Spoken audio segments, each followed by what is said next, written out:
Hello viewers, ఈరోజు నేను మీ అందరికీ కూడా ఒక ప్రశాంతమైన, ఎంతో ఆనందమైన, అలౌకిక ఆనందాన్ని కలిగించేటువంటి ఒక ప్రదేశానికి నేను మిమ్మల్ని తీసుకెళ్ళబోతున్నాను. సో ఈ వీడియో ద్వారా మీకు నేను చూపించబోతున్నాను. సో ఇదేమంటే పాడేరుకి సమీపంలో మోదకొండం తల్లి పాదాలు ఉన్నాయి కదా, పాదాల నుంచి పక్క మార్గం అనమాట, డల్లాపల్లి అని ఉంటుంది. సో ఆ మార్గం గుండా ఈరోజు మనం ఒక ప్రత్యేకమైన ఆలయాన్ని దర్శించుకోవడానికి వెళ్తున్నాం.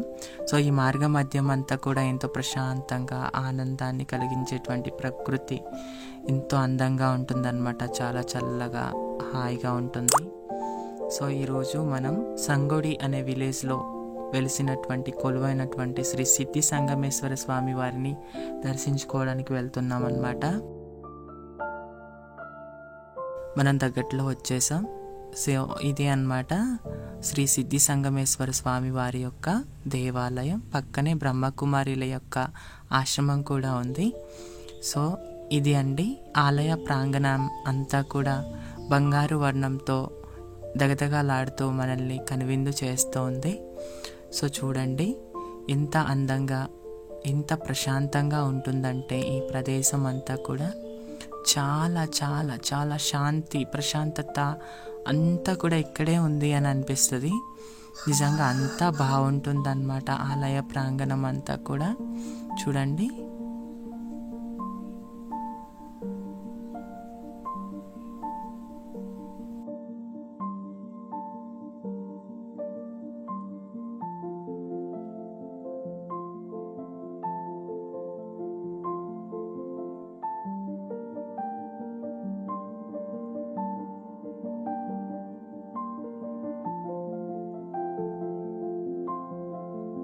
ఇది ఇక్కడ చూసారా, దీన్ని ఎంత అందంగా నిర్మించారో.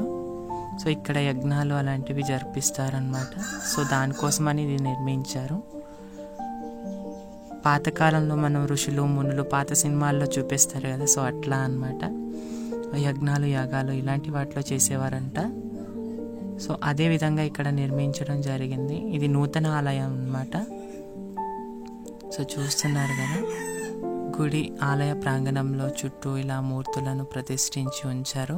సంగమేశ్వర స్వామికి ఇరువైపులా రామేశ్వర శివలింగం, గోపేశ్వర శివలింగం ఉంటాయి. సో ఇప్పుడైతే మనం ఆలయంలోకి ప్రవేశిద్దాము. నందిని గుండా శివుణ్ణి చూడాలంటారు కదా, సో చూసేద్దాము.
ఇది పక్కనే శ్రీ పార్వతీదేవి అమ్మవారి యొక్క ఆలయం అన్నమాట. ఇక్కడ అమ్మవారు భవ్యమైన, రమ్యమైన కాంతులతో వెలుగుతూ కనిపిస్తారు.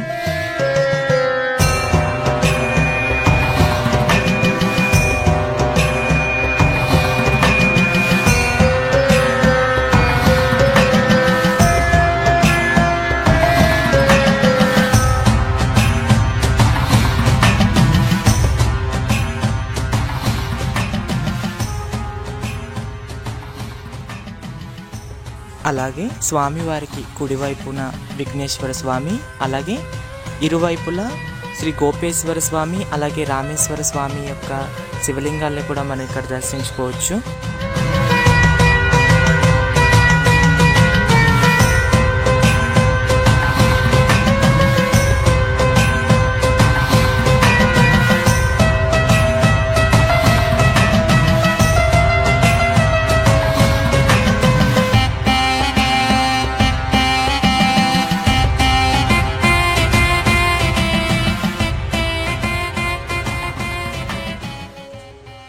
గైస్, ఈ ఆలయం యొక్క మరో విశేషత ఏంటంటే ఈ ఆలయం ప్రాంగణంలోనే బ్రహ్మకుమారిస్ యొక్క మెడిటేషన్ సెంటర్ కూడా ఉందండి.